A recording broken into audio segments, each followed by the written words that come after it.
August 15ರಂದು ಭಾರತವು 1947ರಲ್ಲಿ ಬ್ರಿಟಿಷರಿಂದ ಸ್ವಾತಂತ್ರ್ಯ ಪಡೆದಿತ್ತು.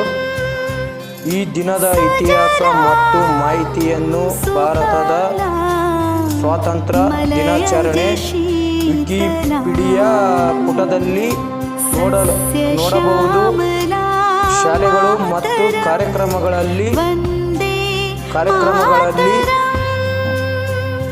ಮಾತನಾಡಲು ಸುಲಭವಾದ ಸಣ್ಣ ಭಾಷಣದ ಮಾದರಿ ಇಲ್ಲಿದೆ. ಸ್ವಾತಂತ್ರ್ಯ ದಿನಾಚರಣೆಯ ಭಾಷಣ.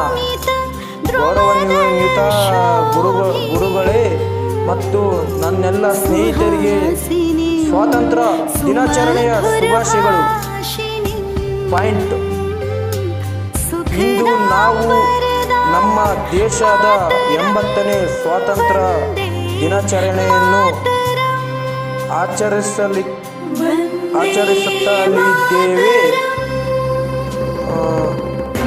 ಪಾಯಿಂಟ್ 2: 1947ರ ಆಗಸ್ಟ್ 15ರಂದು ನಮಗೆ ಬ್ರಿಟಿಷರ ಆಡಳಿತದಿಂದ ಸ್ವಾತಂತ್ರ್ಯ ಸಿಕ್ಕಿತು.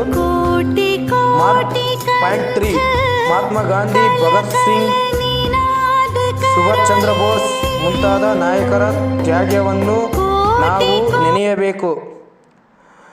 ಸ್ವಾತಂತ್ರ್ಯ ಎಂದರೆ ಹಕ್ಕು ಜೊತೆಗೆ ಕರ್ತವ್ಯಗಳನ್ನು ಪಾಲಿಸುವುದು ಕೂಡ ಹೌದು.